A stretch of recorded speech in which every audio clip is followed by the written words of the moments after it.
Hello, everybody, and welcome back to You Can't Win. This is Tom here, and I'm joined by Don as usual. And we have returning fan favorite Ed Buck back again. And today we are going to be talking about TV and the way people talk about TV. So Ed has been doing sort of an experiment with TV watching. Why don't you tell us about that, Ed? Sure. I've been watching kind of no TV for the last 5 or 6 years or so. Because I've just been kind of busy, and I usually, if I want to watch something, I kind of pull something on YouTube or, just have download something or something. I don't really turn on the TV and just kind of casually, catch something. Especially when it comes to like narrative television. I don't really watch shows, and I'm out of the conversation on a lot of the shows. Mm-hmm. I think the last show I watched from beginning to end was Mad Men. Whenever that ended. That was a few years ago. And since then, I kind of didn't really... I don't think I've seen anything that kind of really caught me. I think Game of Thrones was the biggest event that I kind of watched a little bit of. Yeah. But when it kind of went off the tracks with the books, I kind of stopped. And I never saw the finale. I never really paid much attention to what happened. But I did see that it was a big... It was big on Twitter and big in kind of everywhere that paid attention to that kind of thing. Yeah. I didn't feel like going back to that, but I did want to see what television is like today. Mm-hmm. And so I think I used to read a lot of kind of culture studies, media theory stuff.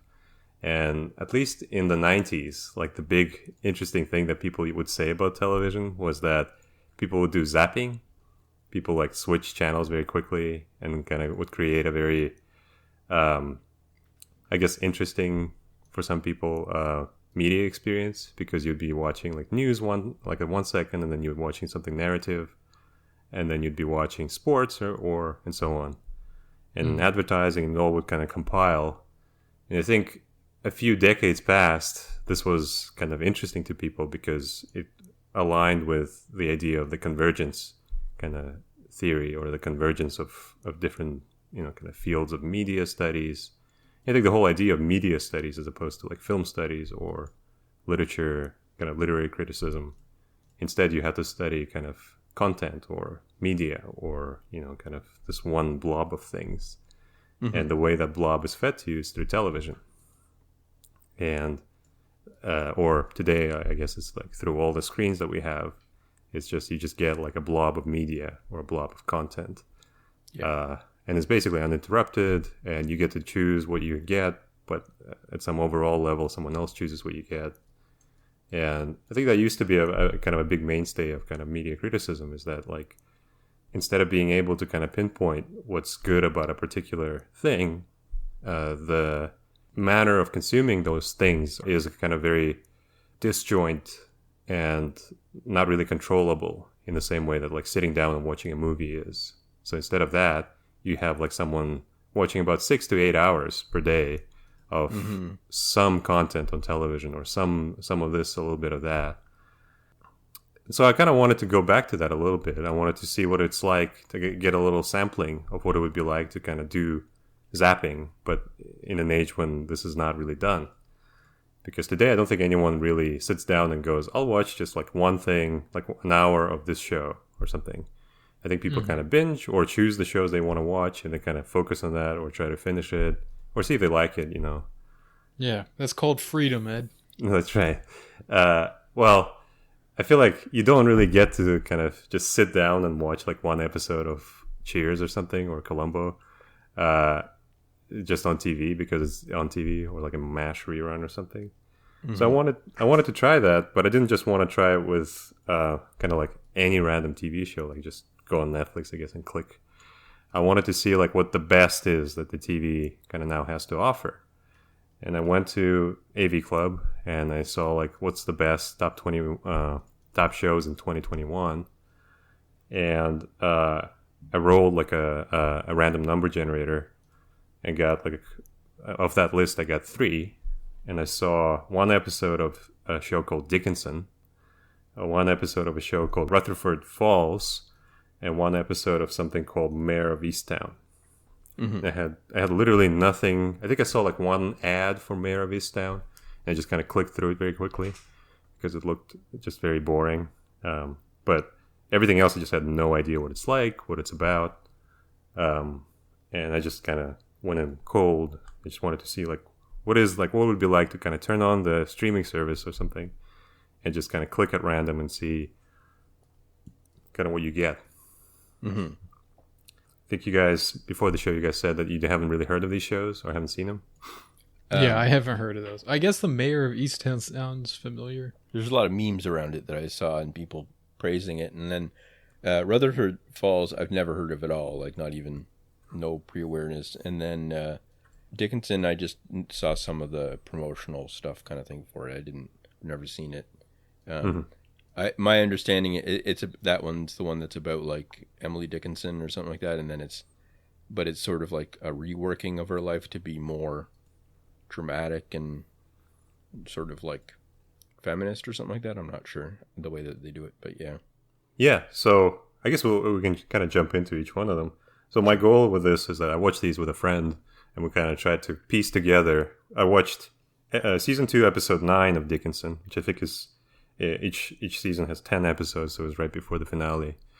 And I try to piece together what the plot is and kind of try to get a feel of what the I guess the visual, kind of the formal look of the show and what they try to do with it. And yes, Dickinson is about Emily Dickinson, but she's a superhero. She has clairvoyance. She's clairvoyant, and she's not just a schizophrenic person. She actually has visions about what happens to the future, and that's why she is a shut-in or whatever. It's also set in the Marie Antoinette, was it Sofia Coppola's Marie Antoinette kind of universe, where everything has a very modern soundtrack. Oh, but yeah. They're dressed like they're in kind of community theater kind of dress up, but they have like modern kind of synth pop music blasting like throughout. Each episode, the one I saw is kind of made up of like 4 or 5 montages of like people dancing to modern music, and that kind of thing. And it's like kind of a teen, I guess, sex comedy kind of. It's kind of like Skins is the closest I could kind of gauge what it was like, but set in the build up to the Civil War. At some point, that was one of the big moments of the show, is that John Brown gets caught, trying to do his rebellion, and they call the people that follow him, they call them Brown Bros, like Bernie Bros, and that's a big like gag in the show. And that was really good. There's a bit of like everything's very like risque. There's a lot of like kind of I think it's Apple TV Plus, so they get to have a little more kind of sexual and kind of out there content. But it is also very like feminist. It has like a very kind of, every woman in the show is like a independent, strong woman who's kind of facing their own, defeating trauma and that kind of thing. And then, so the look of it was kind of interesting, but one of the things it does is kind of similar to the show Sherlock, where I think you can see sometimes Sherlock's thoughts. Like, he's so smart that he like imprints what he's thinking onto the screen, and you can see his thought process like as like these abstract images. In Dickinson, you see like Emily saying the words of her poems, and it like writes in a cool font on screen as she's saying them. So like you would know that what she's saying is not just like a random strange thing to say, because none of that thing fits into like the setting of the scene. She just would like repeat what would be the poem in the future. And because, I felt like a dummy, because it would be like, oh, in case you didn't know, that's also a poem. And it would like a magic marker would show up and write it on the screen as she said it. So that was a good device. Yeah. That was good. That was a good show. I didn't really understand like what the conflict was. I think it's like everyone kind of has sex with each other and they're all cheating on each other, but I didn't really grasp what was going on kind of thematically. Visually, it was very kind of plain. It was very like there was like strange Instagram filters and everything. Like everything was really kind of beige, and people were everyone looked like a Harry Styles, like that One Direction, like kind of British. Oh yeah. Like every male looked like him. But Emily herself was Latina or like part Latina, which is kind of funny. I don't know. It's a strange decision, but I guess that's representation.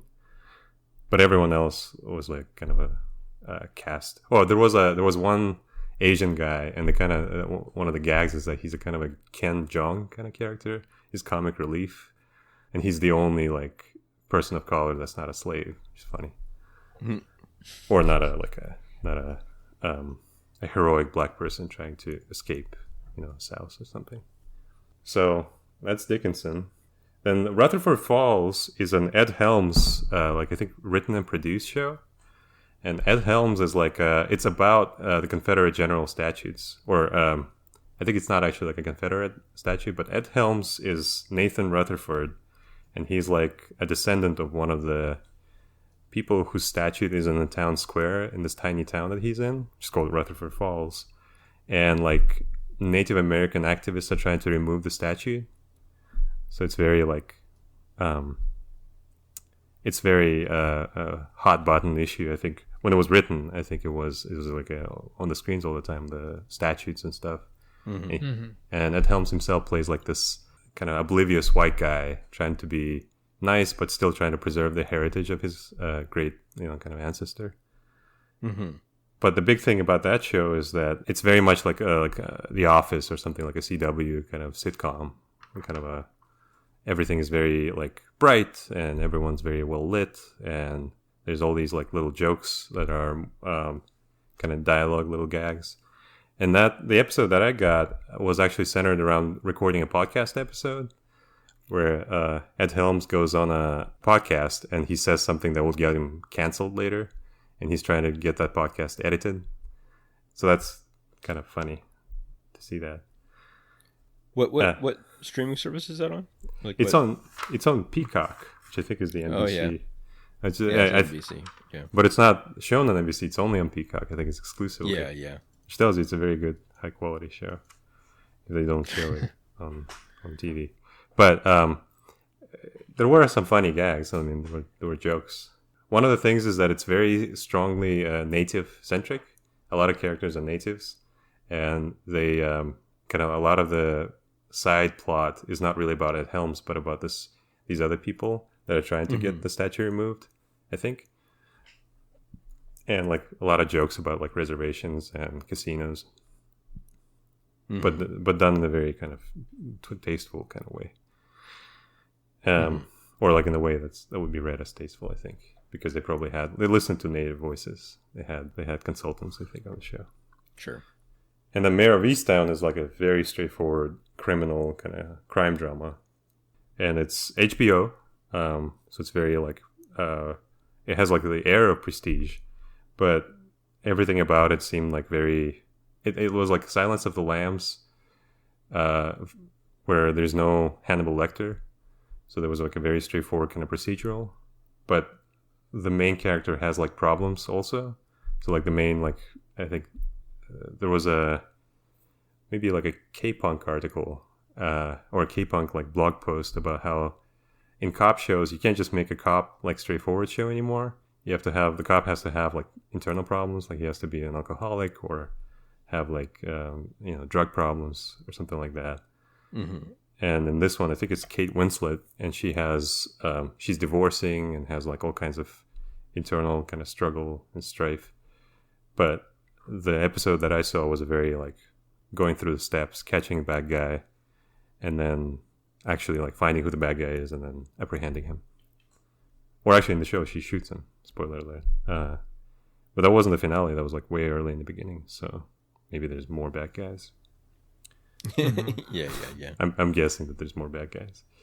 But the reason why I wanted to do that is because I wanted to kind of find out what is TV like today. Because my only contact with TV is reading someone like Emily Nussbaum or Matt Stollersites or someone writing for AV Club, one of those blogs kind of, or websites. And whenever they talk about TV, it's almost always like in this very abstract way about the themes of an episode or something, or like, here's what Buffy gets right about feminism, or here's what, I don't know, Mayor of Easttown gets right about opioid addiction. But it's almost never like clearly evaluative. Like, it never explains why something is good. There's a lot of praise typically, and I think TV journalism, way more than perhaps like even movie journalism, is that you really have to hype the thing that you like, because there's a real abundance of things. So you can't really be like a very negative critic. If you want to, kind of write about something you would like, you would want to hype up the things, the very few things that you see that you enjoy, and the aspects of them that you enjoy. But very rarely does there like an explanation of what they find good about like The Sopranos or something.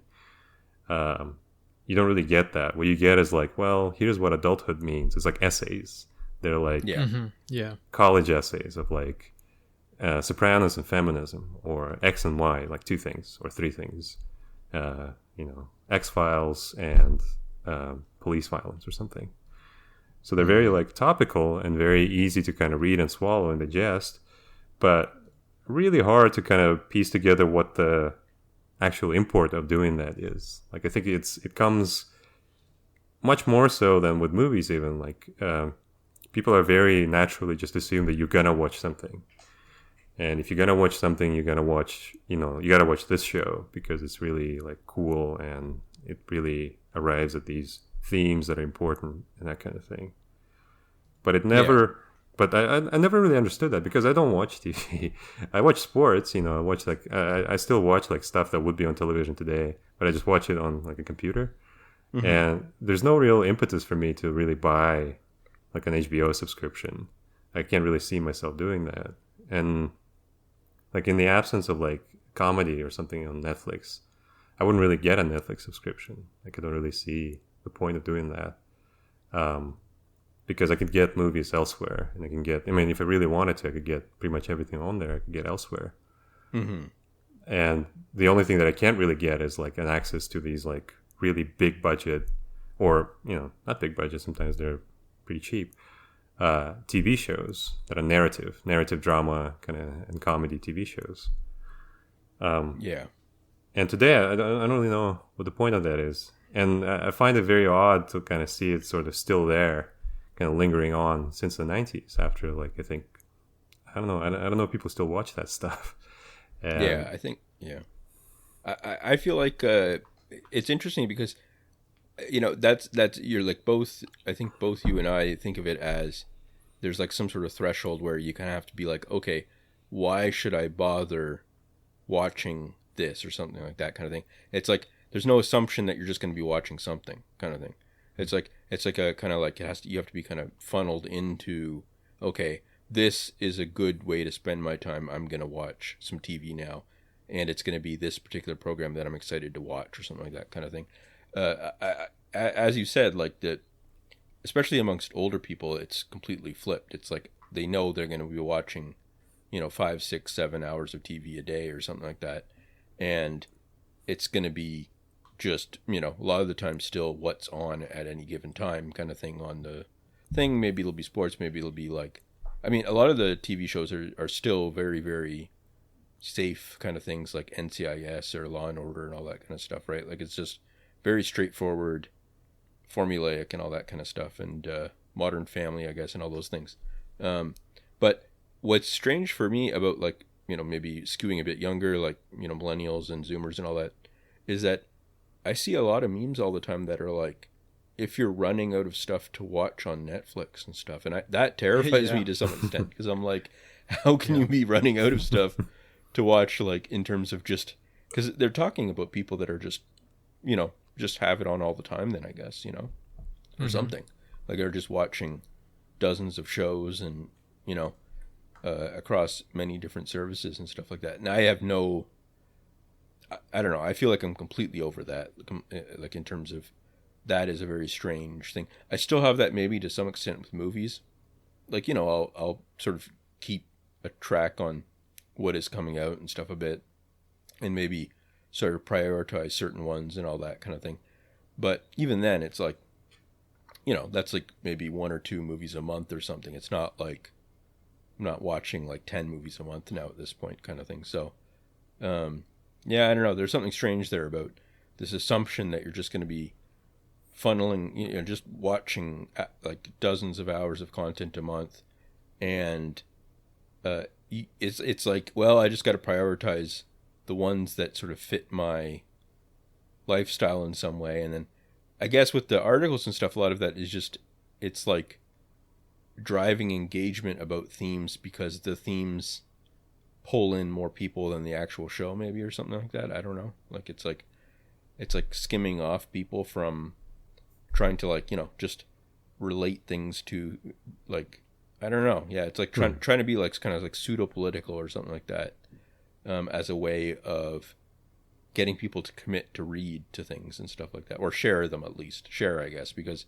I don't think a lot of those articles are actually being read by many people. That's the other thing too. I think that they're probably just sort of ephemera that have to be produced because of the way that the blogs work and stuff. And those blogs are not, even for like New York Times or all those other ones, like, I don't think that they're actually that profitable, like in terms of, it's almost like just like a thing that has to happen or something as part of the operation or something. It's just kind of there. A lot of them probably lose money. So yeah, I think it like adds value to the other products. Like they, in themselves, they're not really profitable, but they're, a lot of those things are like what Washington Post is like owned by Jeff Bezos and stuff. I'm sure a lot of these things have like the people at the top making decisions are more interested in like making their other businesses more profitable using media to do that. So I think that's kind of part of it, drawing attention to their shows and movies and stuff. That's true. I think that's definitely like part of it, is that I don't think anyone operates under like illusion that, I don't know, the New Yorker is this great profit making vehicle, or like the TV column of the New Yorker really adds to the value of whatever the magazine is to the advertisers. But another thing is, like, if you actually read these things, and I used to kind of browse a lot of like culture, like review websites. And I never really read TV stuff because I don't watch TV, so I don't really catch up. I can't really relate to any of that. But if you look at like Emily Nussbaum's page on the New Yorker, and the reason why I kind of wanted to do this is because I picked up her book for like 20 minutes when I was in the bookstore, and I just read her. There's an article that she made like into the main, like the chief essay of the book, which is called, I think in the New Yorker, the article in the New Yorker was called Cahiers de Buffy, but in the collection it's called something like How Buffy Explains the Television Boom or something, like huge and wieldy title. But what her point is that television used to be this kind of niche and very, I guess it was like the snobs looked down on television, and she was one of those snobs, like when she was in grad school for literature. And one day she watched Buffy, and it kind of blew her mind, and I don't know, tore all the backstops off, and she started writing about Buffy all the time, and started writing about television all the time. And I don't know, that struck me as a very funny attitude, but which is that, like, television, especially compared to film, which is one of her chief comparisons. That's why the article is called Cahiers de Buffy, is because Cahiers du Cinema is like this high-minded thing. But television, like film itself, is like a kind of a not really seen as a real art. I think like you don't really see, especially commercial television or film, commercial film, you don't really see it like in the same way that you see painting. But what was strange about it is that this kind of attitude of like, well, I was right. And I think the subtitle of her book is something like arguing her way through the television revolution. And her like big thesis throughout the book is that she was right, basically. She won the debate by making television like legitimate art form, something that people can really, like read like a novel or enjoy like a painting or, I don't know, sublimate like music or something. It's just, she kind of oversaw that shift, the cultural shift from television being really like maligned to it becoming like one of the things that everyone accepts. Like The Sopranos is really good, or I guess Buffy is really good. But whenever I read like actual articles about like a given show, I don't get what they get. Like I don't get what she gets. Yeah. Like I'll look at her page and now she has something like, I think like the Fiona Apple's Art of Radical Sensitivity. That's about a singer, like that's music.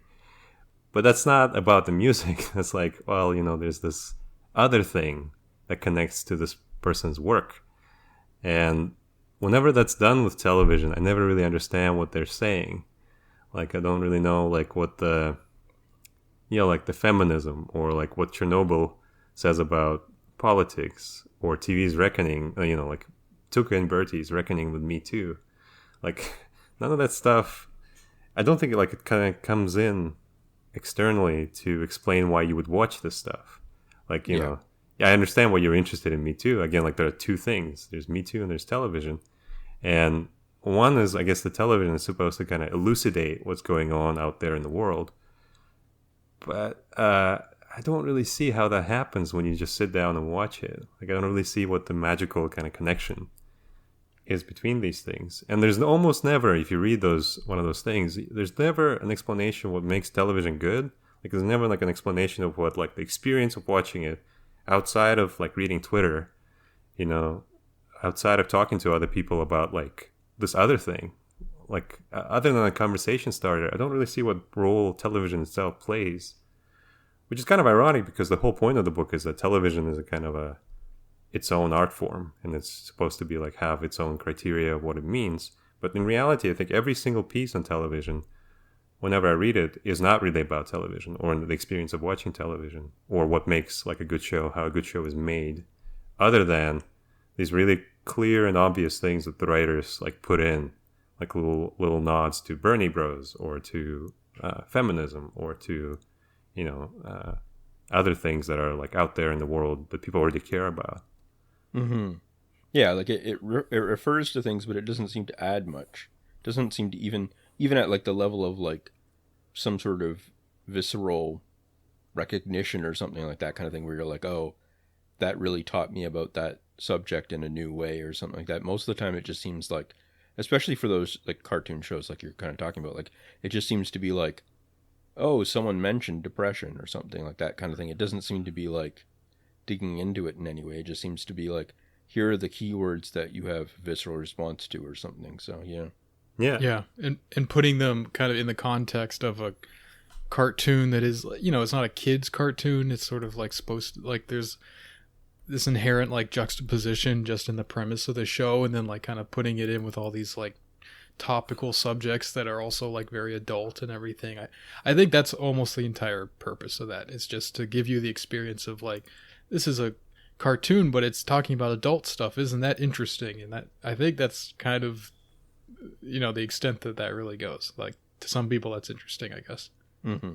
Yeah, and one thing that's actually kind of connects to the point of my experiment is that all these shows, like even these very high budget shows, they kind of follow the same blueprint of how an episode goes. Even though they're not like the same length, they're all kind of the same thing happens in all of them, which is that there's a lot of information that you get in an average TV show, a lot more than like almost in a movie.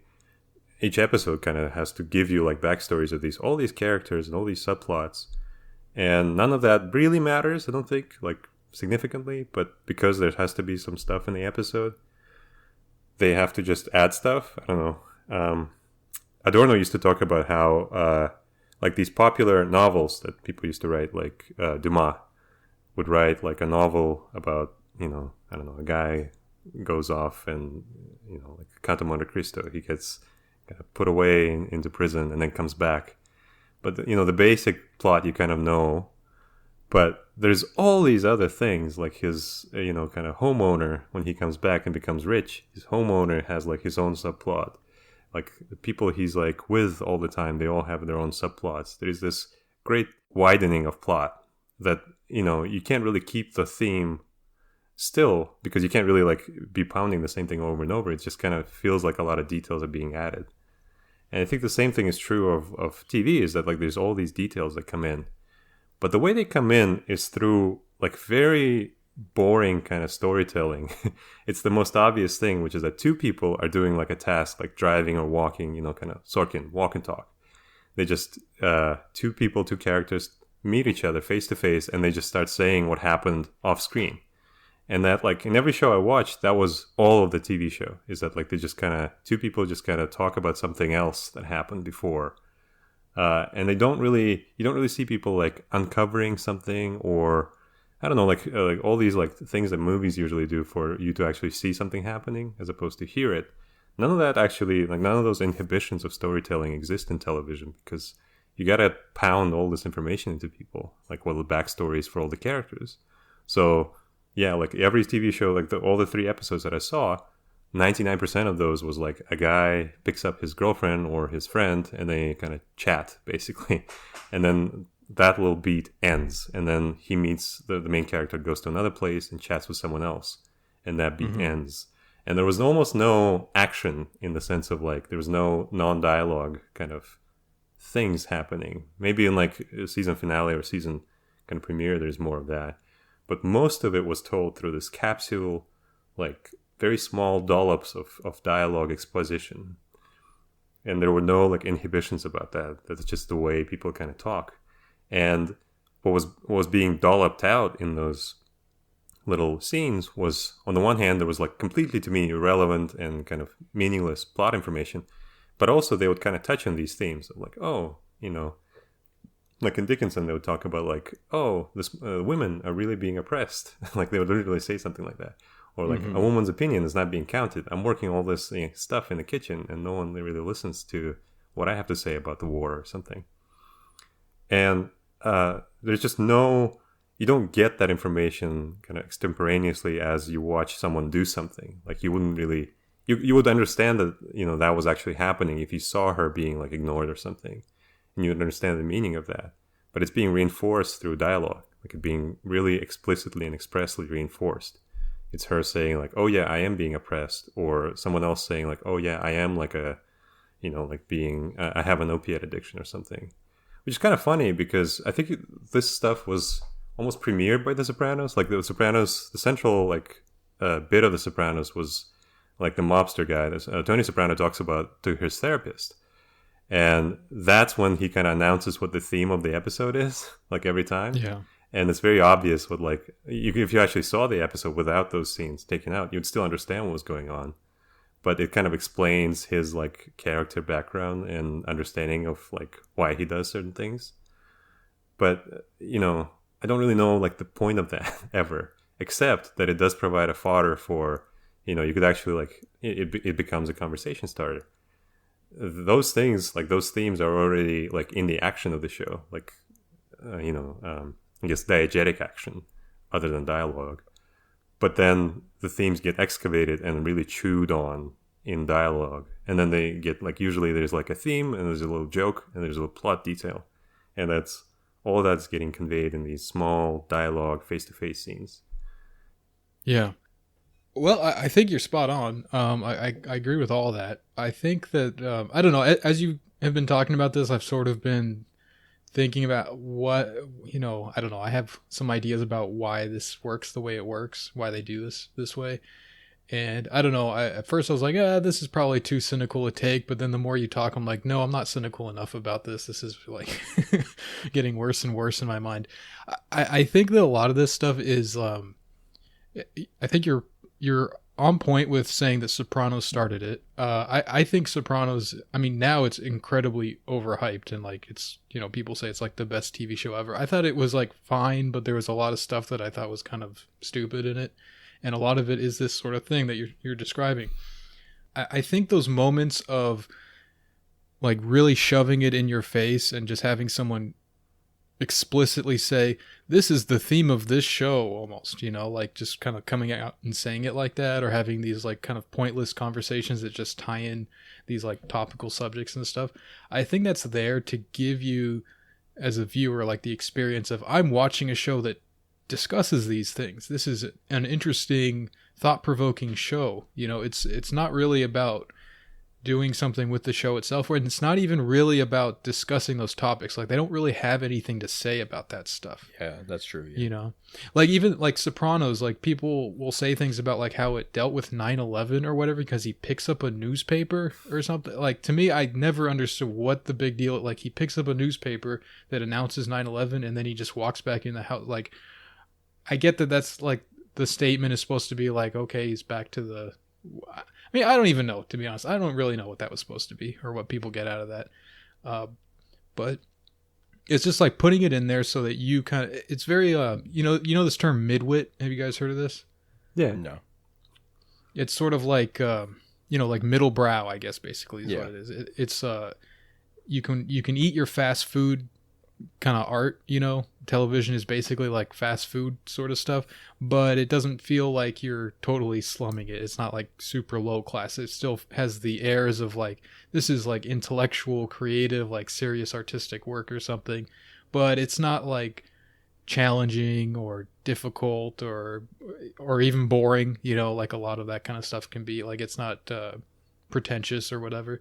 I mean, it is, but it doesn't feel like that because it's television. It's a cop show. It's a mobster show. It's a cartoon or comedy or something. You kind of have it both ways without any real substance. You just get the like experience of, I watched something that was fun or whatever. It was engaging on like a basic, this is just like, pass the time entertainment. But it also wasn't just like me just like sitting on the couch wasting an hour of my life. It was, I actually like, it engaged with the real world. It like said something about things. What it actually said, you couldn't really put your finger on. You couldn't describe it exactly, but it definitely said something, right? Like, it feels like that.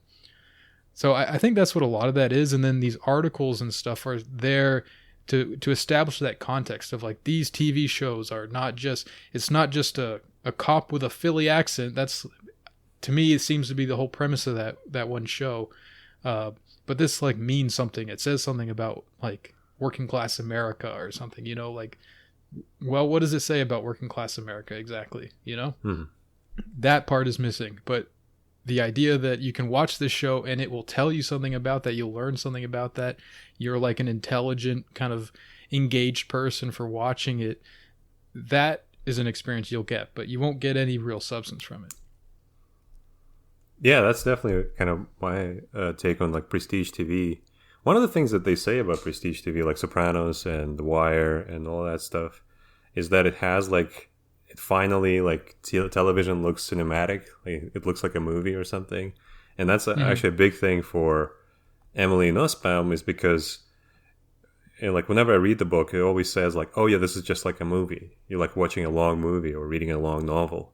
Because like finally we kind of broke out of this, like, I don't know, the I Love Lucy spell of television. Like, everything just looks the same and feels the same.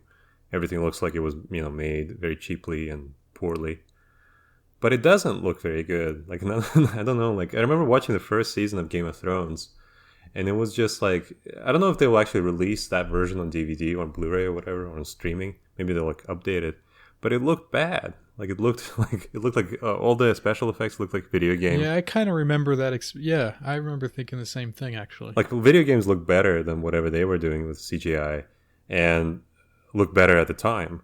And the costumes look like, kind of community theater costumes. Like, they look good, like they look fine, but they don't look like someone put a ton of money into the show to, like, none of that looks good. None of it looks like something that's kind of interesting or special. It just looks like an imitation of something else. Well, I think you're right with Game of Thrones, but like, I think she's making a fair point there with something like Twin Peaks. I think was the first show. I don't know, maybe I'm wrong about this, but my impression is that Twin Peaks was like the first show that kind of, did the cinematic look kind of a thing. I think it was like on film. It was one of the first TV shows that was shot on film or something like that. I don't know. Yeah, but Sopranos kind of does it a little bit. Like, I get the point she's making there.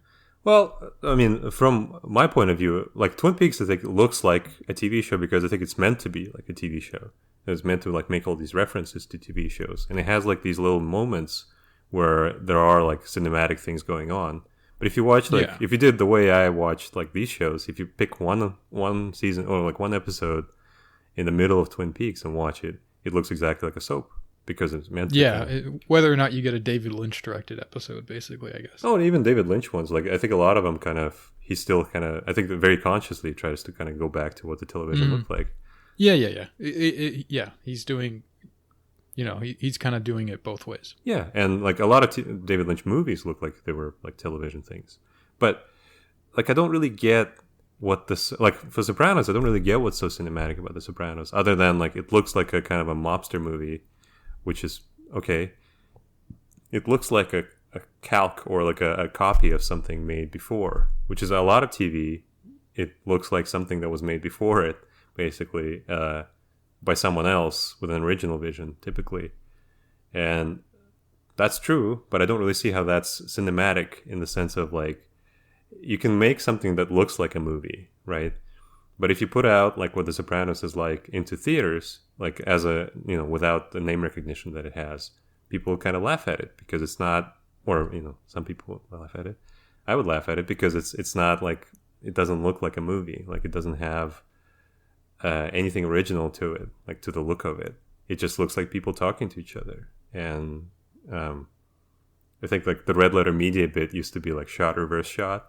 There used to be a bit like in the way Phantom Menace, I think, and like a lot of the Lucas made prequels, a lot of information was delivered by these really small dialogue scenes where there would be just two people looking at each other and shot in like very simple sequence where like there was just one person talking and the camera switches to the other person talking. And that's how like all of television is that like one person talks to the other person about like something else going on. Like there's something other than what's going on the screen at the time, and just kind of delivering information to you in different bits. And that seems to be like the dominant, like if you sit down in front of television or in front of your streaming device and you watch 2 hours of TV, 99% of that would be you watching two people talk to each other, which is what I did. And it's just kind of like, I don't get what's so good. Like what happened with The Sopranos for people like, I think Nussbaum and other kind of TV critics, there was like a break around the time of The Sopranos where TV went cinematic, like where like people came in who actually had like something to say about the way things are supposed to look, kind of visual style and touch. But all it did is that like lighting is slightly better in The Sopranos. It looks kind of moody and it kind of reminds you of Goodfellas. But it's still like, what those like little effects do is that they still show two people talking to each other as they walk or as they drive or as they kind of discuss their, affairs. But go ahead. Like large parts of it are like that, I think. Like I agree with you there, but I don't think it's fair to, like, maybe Sopranos is just not a good example of this, because I think the point you're making is pretty valid. Like I think that's true of a lot of different things, but I do think that there are a lot of scenes in The Sopranos where, especially the stuff where they're like, there's some kind of violence or whatever, like it's not just all in the same place, like they do have sort of like, the house where Tony lives with his family, and that's kind of like, that's very similar to like just standard television and stuff, and like when they're at the shop, but then like they go out to the woods, they did that one episode there. They have episodes like there's the one where he like, I think this is like in the first one where he like chases down the guy in his car like across the lawn in front of his office and stuff, and like beats him up and all this kind of stuff. Like that's a break from regular TV, I would say. I mean, I don't know. Yeah, I mean, I think things do happen in TV shows. I just think that like the dominant like experience, if you actually threw a dart at someone watching, TV at a timeline, you would be watching two people talking, and you'd be watching people. Sure. It would be very much similar to the way it used to be, which is that you would have, like even in the 50s in the serials, you would have little bits of action, but action would be like interleaved between the moments of action. There would be these hours and hours of people kind of a very boring static camera, people standing in front of each other and just kind of delivering lines. And it's just, I don't know, like it doesn't excite you, or, it doesn't really tell you anything. It's just kind of like someone lecturing you about, what's current today. Well, I mean, that can be done well, actually. I think like that 70s show, when they're in the basement and it's like they smoked weed. They don't really show them smoking weed, but like that's the obvious implication. And it kind of like zooms from, around in a circle. You know what I'm talking about? You remember that? Yeah, I remember that 70s show, yeah. That, I think that does that pretty well. Like that's a very like standard sitcom, right? Like that's not trying to do anything middle brow or trying to like transcend the medium or anything like that. It's just trying to be like a fun sitcom. But that like way they do that, I think that is like it's buying into that trope. It's like maybe not totally self-aware. I don't really know like to what level the writers were thinking about that, but it seems clear like they understood like this is a part of TV. This is something that works on TV, and they kind of made that because they're like stoned, right? So it's sort of like disconnected a little bit as it goes from one guy to the next, and they just say different things, or maybe they are conversing a little bit, but you get your jokes in, you kind of like touch on different subjects or whatever. Like, they're not trying to say anything grand or whatever, but I think like that it just feels a little bit like you're criticizing TV for being TV a little bit, when I think, it's one thing to say like, people are saying this kind of show is more than TV, or that it's doing something different from what TV usually does, but it's not. That's saying one thing, but then there's another thing in saying that TV is bad because it's TV. I mean, you can have that opinion, but I think like, TV can be done well on its own kind of terms, Yeah, I can see that argument, but I don't really see what the terms of the TV are.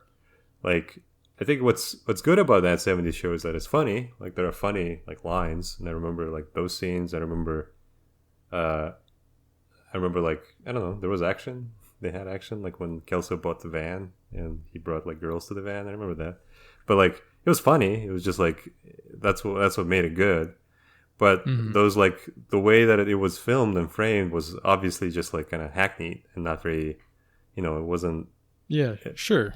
Like, but everyone understands that that's the way it's like things are done. It's not, there's no like pretensions made, right. Which is fine. But then, like, like the experience of watching that, I think it would be very uniform. Like, you just kind of sit down and you just see people kind of shoot like kind of funny lines, like funny people, comedians shoot funny lines at each other, which is that I can understand the kind of the appeal of that. But I don't really see like how that's like really, like would I really want to spend, I don't know, 8 hours of my day like doing that, watching that? Like I would say no. Like I wouldn't, I would watch like maybe 30 minutes of it. Yeah, I guess that's part of what I was thinking about before we recorded and stuff. I was thinking about like how, like what is it for kind of thing is part of it, which like it's like what. And I think that like, yeah, if you're trying to, I think for most people that's just not a issue. It's like, well, I'll just relax, watch some TV or something like that. But if you're trying to think critically about it, you're like, okay, what am I, what do I want out of this experience kind of thing? That's where I feel a bit alienated from a lot of other people with it, because I'm kind of like, I don't know. I'll watch stuff. I watched Deadwood. I thought that was really good, and a few other things, but it does feel like strange when, like, even Deadwood, it was a lot of fun, but it's like, and it's well written and stuff most of the time, but it's like, it still feels like very, very cheesy to me, and like, it's very low level, kind of like joking, and you learn kind of like it's it's certain interesting things about like the opening of the West and all that kind of stuff, but like I don't know, it feels like very, very like still trivial at some level kind of thing. It's like, and that's probably like the closest to the best kind of television that there is as like just a thing for me to enjoy and learn and have fun and stuff. And but like most things, I don't know. I don't know. And it's strange because that's changed over time for me, because I used to be able to watch just hours and hours, of anything. It was just like what you did kind of thing. And I think there's lots of people that are still locked into that kind of mode.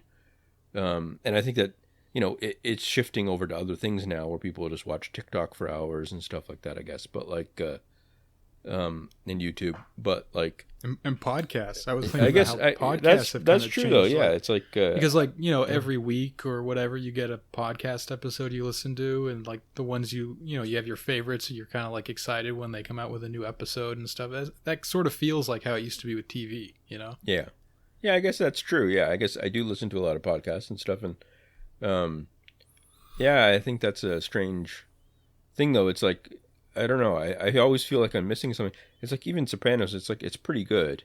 I guess maybe I'm even feeling like that about a lot of movies too, where it's like, I really enjoyed watching The Irishman, but it's kind of like stuff like that. Like it's like, okay, well, I don't know, like making it more than what it is or something like that. It's like I don't know. It feels very.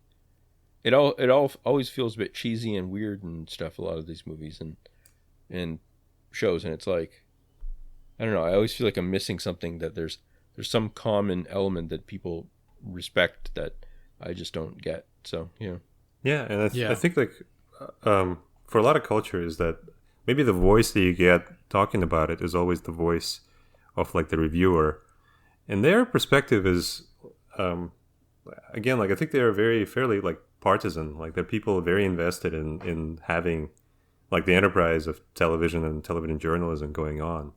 So you don't really see like, I don't know. I don't think Emily Nussbaum or anyone like that would bite the hand that feeds very much. Like they wouldn't go like, well, all of this is kind of boring. Right. Like I remember watching The Sopranos, and I distinctly remember I just had it in my head, this is the best show ever made, so I got to really like enjoy it, and I really got to like sit through, like all the boring shit that happens, and there's gonna be fun stuff like somewhere, and there is fun stuff every now and then. But I just remember like a lot of it was like, well, here's another thing that happens to Tony, and Tony has a problem, and he solves it at the end of the episode, and it's like, like it's filmed just like any other TV show, and it looks just like any other TV show, but it has like little bits and pieces that are quality. And I think the same thing is true for Twin Peaks. I think like if you watch the first 2 seasons of Twin Peaks, it's definitely like, you're watching it with the expectation that at some point something good will happen, because this is the greatest TV show ever made. I think the 3rd season is very different, because there's no like even pretense of this being like television. It's just like kind of crazy stuff that happens. But for the first 2 seasons, if you like sit down and watch those, like a lot of it is just a slog, and it doesn't feel like, oh yeah, I'm watching art, or I'm experiencing something that's elevated, that a lot of people kind of put a ton of effort into. You watching like, I don't know, like people kind of not really giving a shit about like whether or not it looks original or good or interesting. It just looks the same as anything else, and it depicts 2 people talking to each other and saying like these stupid lines, and I don't really know what I'm supposed to like. I don't get what these other people are getting from it. Yeah. Mm-hmm. I don't excavate like, well, here's what it really says about 80s culture, or like The Sopranos, here's what it says about the George W. Bush presidency. None of that came in through me. Like I did not get any of that. Instead, I just got the kind of very basic story, and like kind of odd bits and pieces, like little quotes and stuff. It was funny. It was like, yeah, it was fine. But I don't really remember much about The Sopranos. I don't really, those bits that Tom mentioned, those are probably the bits I remember. Like, kind of the very first, like when he kind of chases a guy down the lawn, or when he like chokes the, when they go Meadow, they go to the tour of the colleges, and he like chokes a guy, and then maybe a couple of more bits from like season finales. But everything else, like the vast like pool of that show, just vanished, like because it's the same. Yeah, it's just they sit around, they there's a guy that challenges Tony for whatever reason, and they're just in a rivalry with him, and nothing happens really fundamentally. And I think like I didn't actually finish The Sopranos. I don't think I watched like up to the last season, I think, and I just kind of gave up. And from what I understand, like nothing really like changes fundamentally. Like his family's fine, nobody, and then it just kind of comes to an end. And I think that was like a big thing, is that like, well, the show just, what was the upshot of this? It just kind of ends very suddenly. But to me, it kind of, that's probably the fitting end for it, because it was just the same thing over and over. Like I think like after you've discovered your, like I don't know, like the Sopranos like phenomenon, it doesn't really like it kind of plays the hits. It just kind of goes through the little motions, and Sure. and like at its like most like cinematic or at the most interesting, it's just kind of like it's a little bit like Goodfellas or something, or a little bit like Casino. Sure. Is that it's or a little bit like The Irishman, I guess. Is that like it's just kind of it's aping these other things. It's putting things into people's mouths, like things that like a mobster wouldn't say, right? He kind of talks like, he talks about things that normal, I guess, I don't know. I've never actually talked to like a New Jersey mobster, but I don't imagine that they talk about like anxiety and stuff like that. And it's not good. Like I don't know. It's probably better than any other TV show. I probably agree with that it was probably the best TV show because, even that is kind of raising the bar too high for most TV. But what exactly is it that we got out of it other than like it was kind of entertaining a little bit more than it like raised the bar a little bit. Yeah. The first time that I had kind of had that experience was with The Wire, where it's like that is like obviously very widely praised and really, but the thing that was interesting was that people kept talking about it as if it was like realistic, I guess, mostly because it like uses non-professional actors for some of the roles and stuff, I guess. But like it had that like this idea that like that it was like this is what the drug war is like or something kind of thing or something, or like this is what police in a big city is like or something. Yeah, that was like I remember people comparing it to like journalism, like that Yeah. it was almost a form of journalism. And if you watch the show, it is just pretty much it's a fun cop show. It's just Right, or something yeah. similar to that. And it's like it's just there is so much cheese in it. Just like, and not just that, but like the depiction of gangsters and stuff, and that it's not really that much different than any other TV show, really. Like they're still, like their characterization of just black gangsters and stuff like that. It's not really, it's not. It's a bit cheesy. It's a bit like over the top, and they're showing people being very calculating and a bit silly and stuff like that. But I don't understand why that is like leaps and bounds beyond anything else or something like that. So I guess the other thing is that like even like Breaking Bad, I watched a few seasons of that. I liked it, but it's like, again, it's like people are like, oh, this is like a gritty, realistic kind of show or something like that. And to me, it's the exact opposite. It's like just total mayhem, silliness. It's an action movie. Yeah, basically. it's like like and the like Latino gangsters in it are just so silly and over the top and just really, really like I don't know, like they would fit into like any 80s action movie or something like that too. Like it just really, really straightforward. And I said that to someone that is Latino, and they said, yeah, but at least like they're in it. Most shows you don't even have that kind of thing. So it was kind of funny because I thought I was being like sympathetic or something by being like, man, there's just these weird gangsters in it that and they were just like, yeah, that's not that at least they're getting work kind of thing. So I don't know. That's true. Yeah, but speaking of Breaking Bad, I tried watching Better Call Saul the other day. I didn't watch Breaking the Bad. I tried like 5 or 6 times, I think, and I just couldn't make it through the first season. Like it's just boring slog. And I tried. The first season's pretty slow. Yeah. Yeah, and it's also like I don't know. Like I just don't care. But it kind of becomes Breaking Bad after like in the third season. It kind of goes full tilt. Oh yeah, Breaking after you Bad invest style. 60 hours of your time, it becomes really good. Yeah, I mean, you could even just skip ahead to that if you really wanted to. Oh. Well, I tried Better Call Saul, R.I.P. Bob Odenkirk. Great, rest in power. Great talent. But it's really just like nothing. Like it's. I mean, maybe Breaking Bad is more realistic, but this, like, I mean, Better Call Saul is like on a planet, like on a different planet. Like it's just like this is not how people look or act, which is okay. It's fine.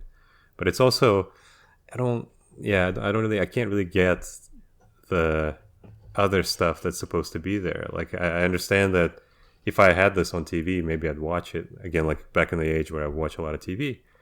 But today, I just don't see myself investing like for 6 seasons or whatever, however many it is. Just watching, kind of fairly mediocre kind of drama, which is like you invest so much. Like it's compared to a movie, right? American TV shows like run forever. Like you could watch like 30 movies or something instead of watching a TV show, and I just don't see like why you would do that. Or I don't know.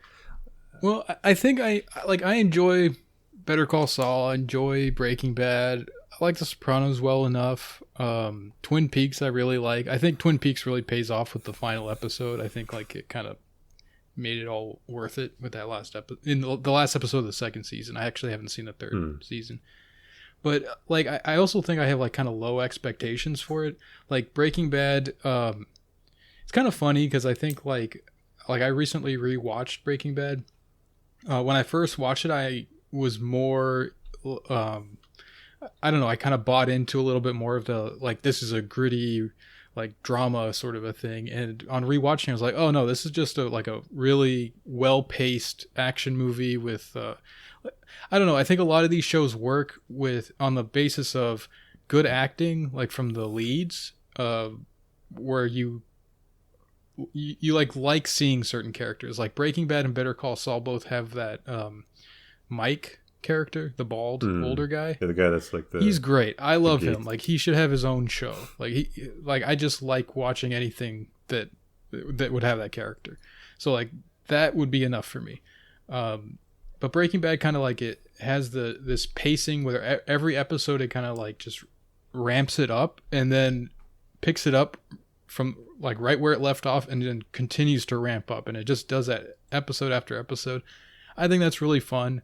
I don't think that's some sort of like illuminating artistic experience or something, but it's a lot of fun. Like I think that's great. Better Call Saul is kind of like it. I don't know. If you like the character like Saul, it's got Mike in there. It's got Gus.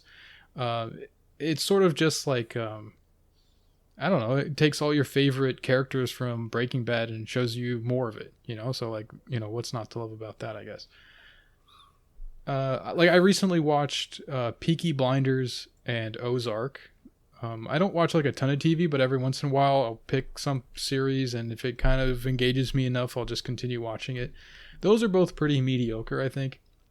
Peaky Blinders really suffers from a lot of the stuff you've been describing, Ed, where it's people talking and then like kind of filler, and the way they fill up the time in between these scenes of just people talking in Peaky Blinders is they have them walk in slow motion with like modern rock music playing, and that happens like literally that will happen like 3 times an episode where they in slow motion smoking a cigarette in the dirty streets of London of that time, and then next scene and they're talking about stuff.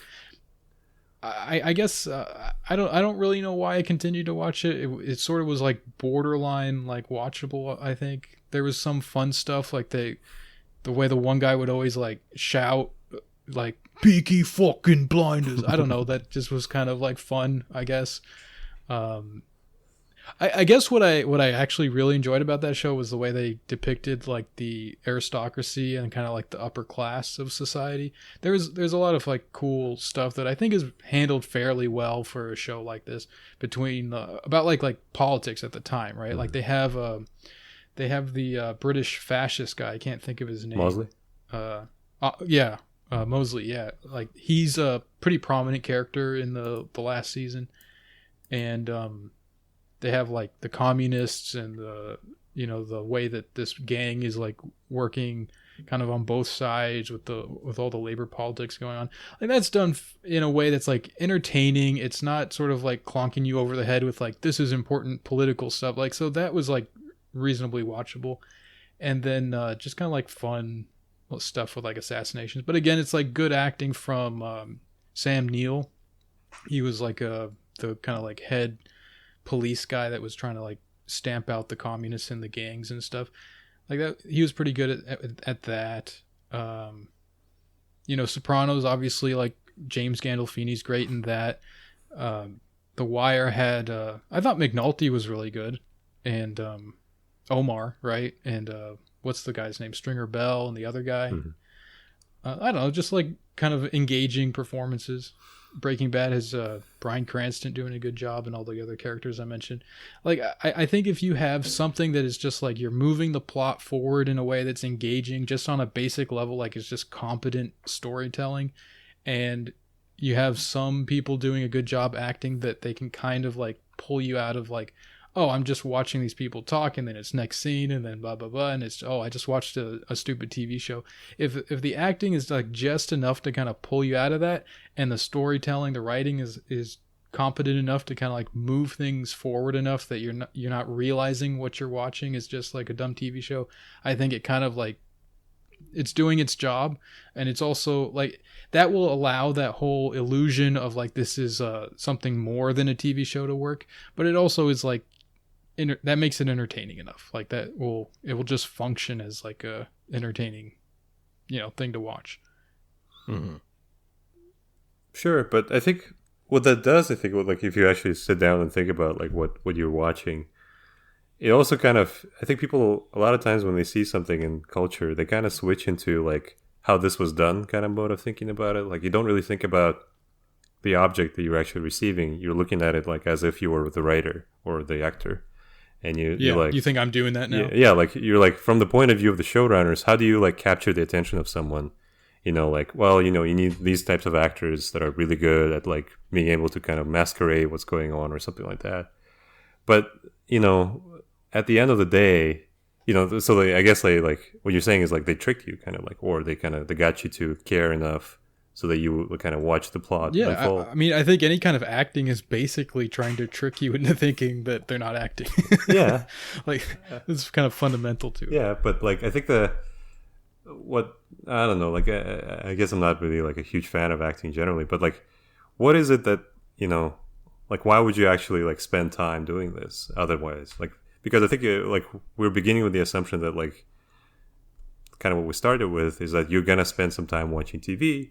So might as well watch this TV as opposed to that TV.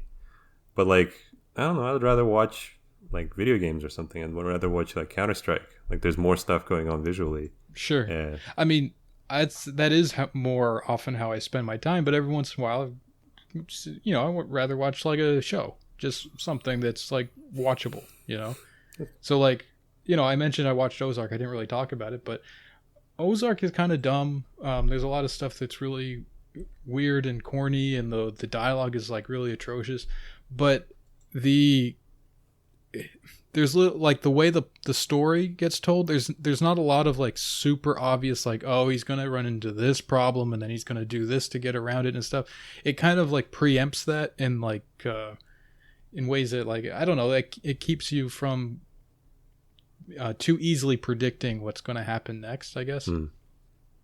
So I hear what you're saying about like seeing it from the point of view of like, oh, if I was the writer or if I was the actor or whatever. I'm really not trying to do that. I guess this is just how we're trying to like think about these things critically. So this is how I'm able to do that. Maybe that's a fault of mine or something, but that's just kind of what I can pick up on as like why it was watchable enough for me to continue. Was that the plot moved in a way that wasn't like super obvious, and it was like it was fun. Like I guess I'm also like a sucker for anything to do with like organized crime, like all those documentaries they have on Netflix about like, it's kind of like guy version of true crime stories. They have all these like gangster documentaries and like serial killer stuff that isn't like, there's some that are clearly geared towards women and there's some that are clearly geared towards men. I'm kind of a sucker for the male oriented ones. Yeah, I think like Ozark kind of hits those notes. Yeah, that kind of makes sense. But I think still, if television is something other than like a YouTube video about like coolest gangs in London or something, or coolest gangs in America, which I think like a lot of the claims of television are that it's like elevated or at least has something else kind of to say about it. I think in reality, like it is just that. It's just kind of like hitting on Yeah. like No, I agree. thematic, Yeah. things that you would be interested in anyway. Like, like I would read a book about, organized crime or something, or I would sit down and just watch a documentary or something about those. But the way it kind of gets delivered in narrative TV, it just seems like it's as if you get like the experience of reading that book, but delivered in a dialogue between two people, which is again, that's probably fine. I don't think that's kind of Sure. bad or anything. But I think as a aesthetic object, it's just not there. Like there's nothing there that I get.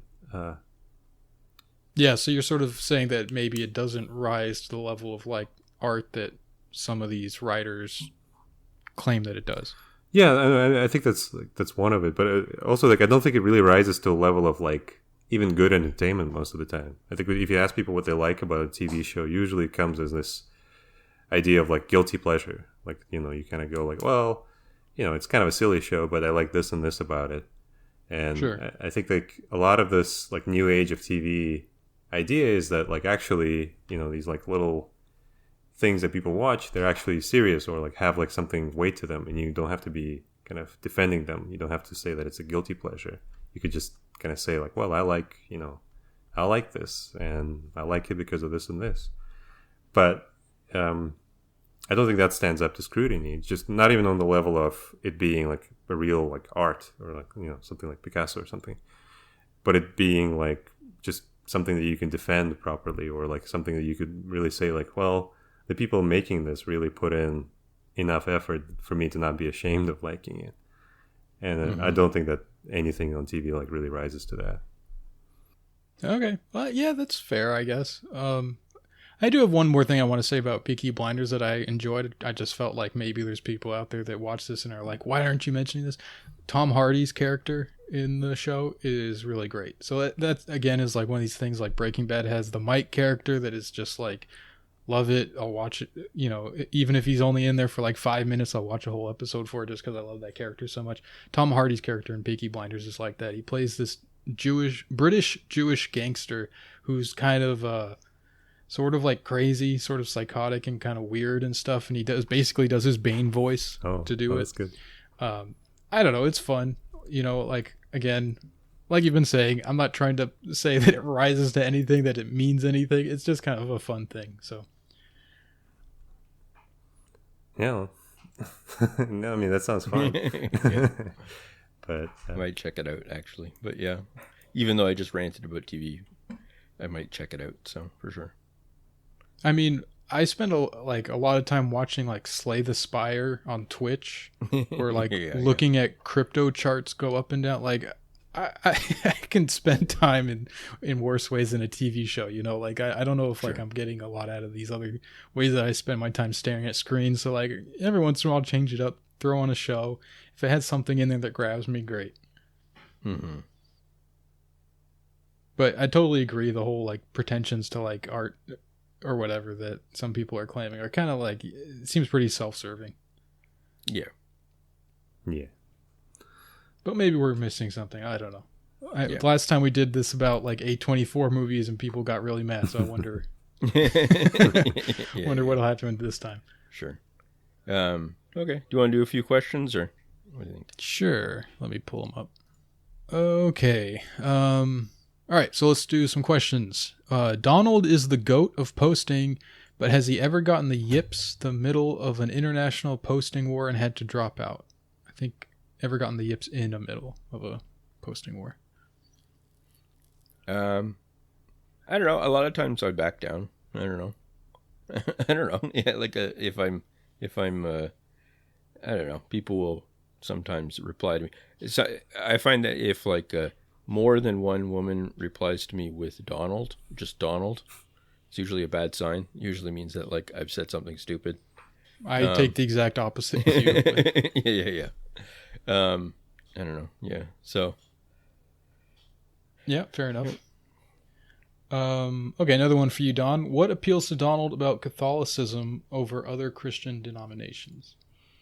At this point, not much. I don't know. I guess like some of the stuff around like I don't know. Like some of the sort of like the I don't know even what, like some of the, like the logic around like the theology in terms of like praying for other people and stuff like that, like in the way that, like, you know, praying for saints. I think that's part of it. Is that I think that like you know, like when I read about like saints' lives and stuff like that, like I find that like there's a lot of value in that, and the way that they look at things a lot of the time in that I find helpful and interesting. And but I don't know if that's actually like, you know what I mean, like there's a lot of infrastructure around that, I guess, like in Catholicism around like the, you know, being a saint means this, that, and the other thing. I don't know if it's just, I don't know if I believe that as much anymore. Like I think that it maybe is just like these are ideal lives or like instructive lives or something like that. I don't know if there's actually like any sort of mystical explanation kind of layered on top of that about like them having certain status in the church and all that kind of stuff. I don't know. Yeah. And but at the same time, like a lot of the other sort of denominations and stuff either have very, very similar views on a lot of things, like just in theory, or they kind of get into weird directions. Like we talked about it before, but like the United Church in Canada is sort of the largest mainline non-Anglican, non-Catholic church. And, you know, they have like a minister in Toronto or something like that, that for a while was, I think she's still like ministering to a community or whatever. And she said that she didn't believe in God.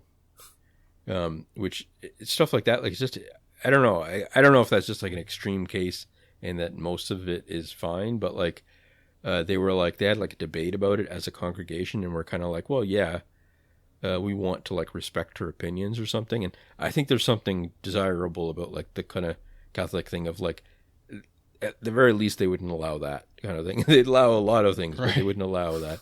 And there was like a moderator for the group, like which is sort of like a very, very low level of saying their pope kind of thing. And he for a while was saying, like back, I think this was like in the 90s or 80s or something. He was saying that like he didn't believe a lot of the basic theology around Christianity kind of stuff. Like he was like, well, Jesus wasn't really the Son of God and stuff. And it's kind of like, well, yeah, but at that point, like, what's the point of, you know, being like reciting the creed and all that kind of stuff? It's like you're kind of going off in a wild direction there, I guess, kind of thing. So yeah. Anyways, I just mean like that like there's all sorts of wacky things in terms of the actual churches kind of stuff. Like, and obviously I'm not really that attracted to the more evangelical Pentecostal kind of stuff, or you know, I mean, I don't really have much interest in kind of like the Anglican stuff. It just seems bizarre to me to have like a queen as your head of church or something like that. It just seems, I don't know. Yeah. So anyways. Okay. This one says, hey guys, I was wondering if either of you have a favorite or preferred style of toilet. Normal style, squat style, Central European with the inspection shelf style, or are you pretty much bognostic? Bognostic is good. No, I just like the normal one. That was a strange thing in China. I mean, maybe it's changed a bit, but like say at the school, like in like sort of the older buildings, like if you walked into the washroom, it was just basically completely flat. Like there was no stalls or anything. There was just holes in the ground, and you would have like you take, like if you're at school or something like that, you have your own toilet paper or whatever with you that you just kind of carry around in your thing. And I think then you just put it in the wastebasket or something like that while you're done there. And I don't know. I have, it's like maybe Western shame complex or something like that. Like I couldn't squat down and do that. I couldn't do that in front of, because there's no like barriers or anything. So you're just kind of, you're like, well, got to go in there and do this or something like that. I just have no, very, very strange to me. So, and a lot of restaurants were like that. Obviously, most restaurants had like just a squat pot kind of thing, whatever. But like that's a bit different than just like, I don't know. Yeah. Maybe that's like a Freudian, somehow that speaks ill of me or something, but it's just very, very strange. So, yeah. Yeah, they had stuff like that in India, where it's just like hole, just a hole in the ground. Yeah. Little banana leaves on the side or whatever to cover it up afterwards, and then like a little trash can just where you can put whatever you wiped with. There's nothing in there for you to wipe with, but if you do happen to have something to wipe with, that's where you would put it afterwards. Yeah, yeah. This is where they're cooking the Delta variant. This is where that get cooked. Big pot. I like the American style toilets pretty well, I guess. I think my favorite type of toilet is the ones in airplanes. They go like and like shoot it out, like it sucks it out. Sounds like it's firing a missile. Yeah. I like to think of it like dropping a bomb on somebody. I always like the. Have you ever been? Yeah. Oh, good. No, go ahead. I always like the train ones, the ones that just drop it down. I was just like leaving a mine on the train tracks. Have you ever been on like a mega bus? They have like it's this bizarre thing where it's like it's basically like it's like a normal sort of toilet, but it's just a hole. There's no flushing. Mm-hmm. So it's just this giant, like, well, large for a bus cistern of like this blue strange liquid, which I guess acts as like a septic or something. And that's a very, very it's not a good experience. I don't know. That's a tough one. I've been on buses with bathrooms, but I've never had to go that bad that I would actually use them. Yeah, I have to go all the time. That's like a, I don't know, health thing, but like so I have to deal with a lot of. That's one positive thing is it really beat out of me being too squeamish around the public restrooms, and like I just I get to learn which ones are the better ones and all that kind of stuff, and anyways, but yeah, and then the other thing that I was going to say is that like I think Trump was right on the low flow toilet kind of stuff. That's just like a nightmare. I don't know. Yeah. Everything now is like that's why I like the public ones where like you flush and it's just like a tornado kind of thing. Mm-hmm. Those are the best ones. So bad for the environment probably, but you got to make choices. So what do you guys think of porta potties? I don't know. Nightmares, I guess. Yeah, most of the time. Strictly negative experiences. Yeah. Yeah, I agree. They do have really fun names, though. Oh yeah, the one I saw recently was called a honey bucket. Yeah, honey bucket. That's a big one. That's nice in Washington, they have the Wizard of Ooze. I thought that was pretty great. That's pretty good. Yikes. Yeah. They're like single use. Like whenever someone kind of messes up, if there's like one fuck up, then the whole thing just goes. Like that one's unusable. Yeah. Yeah. And the classic like 80s movie prank of like tipping over the porta potty when someone's in it and stuff. That just seems like it's nice to have that option. I like that's like a variable thrown into the whole toilet experience. Is like if somebody really doesn't like you and you're in a porta potty, that might happen. That seems, I don't know, a little bit of fun thrown in there. All right. What do you guys think about guys like Aubrey de Grey and pals who are pursuing biological human immortality? Regardless of whether it's possible, do you think it's a good goal for society to aim for? I have no idea who that is or anything about this. Do you guys? I don't know anything about it, but it is kind of strange at some level that you think about it, that like I can imagine a world where they just like that the second that people understood that there was medical science, that like 90% of the economy was just oriented towards it or something like that kind of thing, or like basic health. Like it is kind of amazing how lackadaisical we are. Even myself, I mean, just about like physical health in a lot of ways, like given the sort of economic consequences, or like, I mean, like the, like the welfare consequences or whatever of like avoiding it kind of thing. It's like you just die kind of thing. I don't know. Like, it's like, I was thinking about that, like with the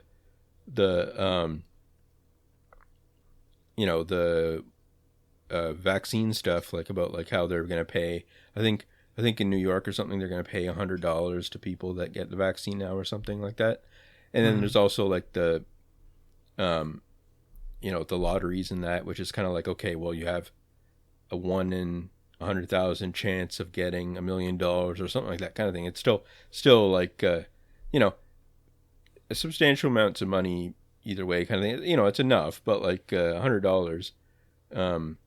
But like, it's funny to me that like, you got to think that like, okay, if you're like looking down at like a calculation of that or something, it's like, okay, I have a 1% chance of dying or something like that. Like in their thinking of this or something like that, I have like a 1% chance of dying if I, don't take the vaccine, or whatever.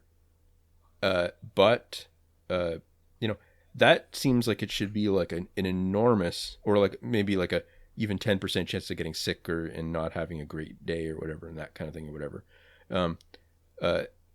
That should be like an enormous economic value in their minds, like of welfare kind of value of like, 1% chance of dying that I can easily avoid at no cost to myself or something like that kind of thing in the sort of rationalization. And then the $100 is actually the nudge that does it kind of thing. It's like, I don't know. It's just very strange. It's pretty funny. Like, it's like that's the way that we make decisions about these kind of things, or like, I don't know. I mean, I think there's an important factor there, which is like getting the vaccine is like makes you kind of a bitch. So okay, yeah, like that is probably the main thing there for a lot of people. Sure. Like, I don't want to be gay and get this stupid vaccine, but for $100 to sell out your, I don't know, like it still doesn't add up to me. Yeah, it's like it's just a very basic level. It's strange to be like kind of okay with dying, but you kind of turn it around and get your shit together once you get that $100 check or something. I don't know. It's very strange way that we think about things. I used to think about like the Obama, like the penalty that you pay for not having insurance. Like you get like a little tax penalty if you don't have insurance once Obamacare launched. And I always thought that was kind of funny because, again, like you said, you get such a horrible, like the expected value of getting like sick, which is the probability of that grows to like the 1 once you get to a certain age. If you don't have health insurance, that already should be like your number one priority would be like to get health insurance because you are going to get seriously sick. But on top of that, you get this tiny little, well, not tiny, but a serious little penalty. But if you compare the expected value of like getting seriously sick, that little tax penalty doesn't really nudge you. Like that's the reason why, okay, finally, I'm going to get that, the Obamacare plan. But it's just like, it should already, like if you were already like rationally thinking about like what's the next step for you, what's the probability of you getting a big, injury and really losing $1 million, that's the problem. That would already like get you there. But I think like by doing that, they're kind of acknowledging that you're not actually like, at least with respect to health, you're not actually thinking probabilistically or rationally. Someone made the point about that today. They were like, well, they were saying that like there's like a share of people, which it does seem to be true, that there's a share of people that think there is a cost to the vaccine, like that, like a financial cost.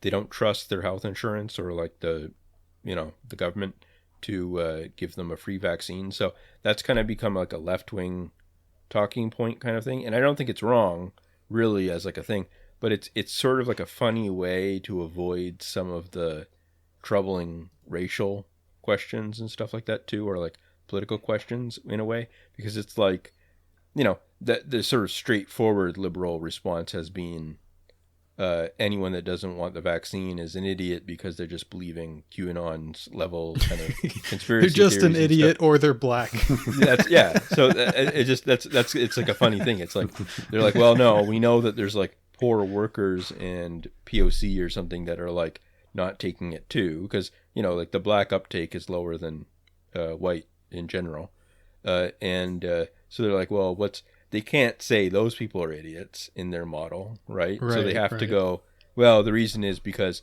they're afraid that there's actually a cost. And I was thinking about that, and I was like, yeah, but like, that's just the same thing as any sort of vaccine skepticism. It's just more reasonable because it's economic or something, right? Like it's still vaccine skepticism in a way, because it's like, I'm skeptical that when I'm not gonna. You're saying that there's no cost to me, but I think there is a cost.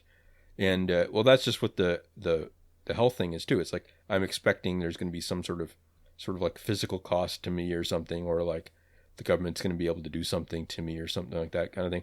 It's like, it's still in the universe of unfounded beliefs, really. If you're saying that, like, that is, if you're saying, well, no, at the end of the day, there is actually no cost, but it's reasonable for people to believe that. It's like, yeah, but it's also probably reasonable for people to believe that, like, these giant corporations don't have their best interest when it comes to their health as well as their financial stuff or something like that, you know? So, yeah. Yeah.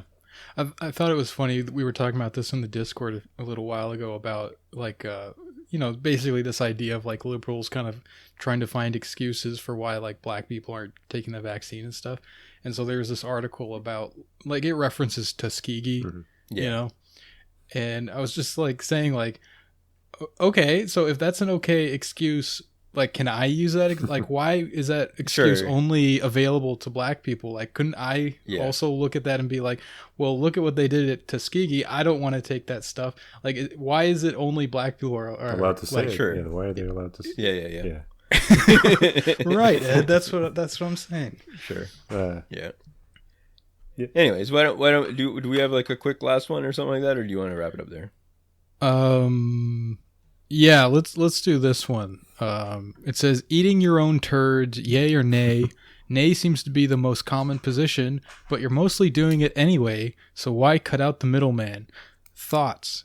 My thought is, who is mostly doing it anyway? What are you talking about? Eating your own turds? What is this? You don't do that? No, I do not. No. Yeah, most of the world does. You know, I mean, it's the easiest way to dispose of it. You don't want to, you know, the toilets are low flow now, so. I thought some of the stuff you were saying about toilets, like, oh, maybe it's me that's the weird one who's, like, grossed out by these disgusting Chinese toilets. I was like, no, what are you talking about, Donald? This stuff's gross. But, okay, now I get it. Sure. I'm not eating turds, so obviously I'm the weird one here. Yeah. Well, they do call it a honey bucket, so that's pretty good. Yeah. Yeah. All right. Well, thanks for coming on, Ed. Yep. Thanks always a pleasure. Yeah, it was good to have you on. So if you guys like this episode and you like a second episode every week, you can do that by subscribing to our Patreon. You'll get that as well as access to our Discord where you can chat with us in our lovely community. If you want to send us anonymous questions, go to the Twitter account at YouCan'tWinPod, and you'll find a Curious Cat pin there, a Curious Cat link pin there. Thanks for listening, and we'll catch you again next week. Thanks, guys. Bye.